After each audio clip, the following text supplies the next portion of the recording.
যখন যেমন তখন তেমন, জীবনে মানিয়ে নিতে পারলে আসল সুখ, শুধু বেশি মানেই ভালো, এই ভাবনাটা ছেড়ে দিতে পারলেই তুমি হ্যাপি থাকতে পারবে। আমাদের রান্না ক্ষেত্রে তাই সব কিছু বেশি দিলেই ভালো তা কিন্তু নয়। আজকে রান্না আমি করেছি, সব সবজিগুলো কেটে নিয়েছি, কাতলা মাছটা লবণ হলুদে মেখে নিলাম। এবার খুবই অল্প তেল দিয়ে খুব ভালো করে মাছটাকে আমি ভেজে তুলে নিলাম। ওই তেলেই আবার 4টা বড়ি দিয়ে দিলাম, বড়িটাকেও অল্প ভেজে তুলে নেব। আর বড়িটা একটু জলে ভিজে রাখবো, এতে কিন্তু নরমও হবে আর সেদ্ধও হবে খুব সুন্দর। এবার কড়াইয়ে সামান্য তেল দিয়ে ফোড়নে দিয়েছি আমি তেজপাতা আর পাঁচফোড়ন।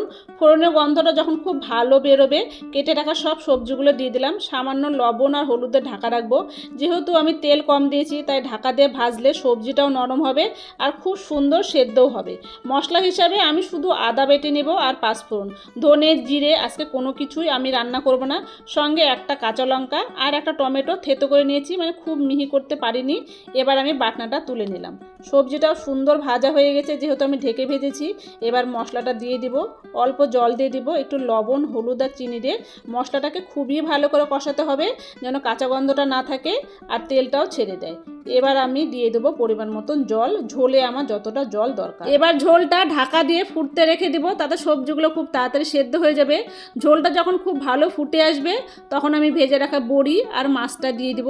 আরও একটু সময় রান্না করব, তাহলে কিন্তু রেডি হয়ে যাবে আমার পাঁচফোড়ন বাটা দিয়ে বড়ি দিয়ে কাতলা মাছের ঝোল।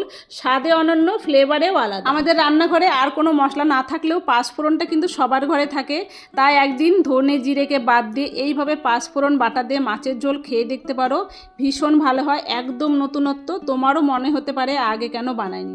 মশলা চেঞ্জ, টেস্ট চেঞ্জ, আর টেস্টের সঙ্গে তোমার লাইফ চেঞ্জ। আমাদের আজকে দুপুরে ছিল সাদা ভাত, করলা সেদ্ধ, শশা আর সব কিছু দিয়ে একটা মুসুর ডাল, মাছের ঝোল, টক দই আর মিষ্টি। সাদামাটা জীবনে সাদামাটা খাওয়া দাওয়া, এই ছিল আজকে আমাদের দুপুরের। কেমন লাগলো জানিও, ভালো লাগলে প্রতিবারের মতো এবারও লাইক কমেন্ট শেয়ার করবে।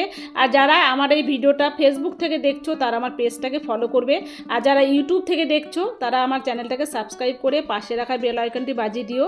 তোমাদের ভালোবাসা আমার পথ চলার সঙ্গী। তোমাদের সঙ্গে দেখা হবে আবার নতুন একটা রেসিপি নিয়ে পরের ভিডিওতে। ততক্ষণ সবাই খুব ভালো থেকো, সুস্থ থেকো, এনজয় করো। Thank you.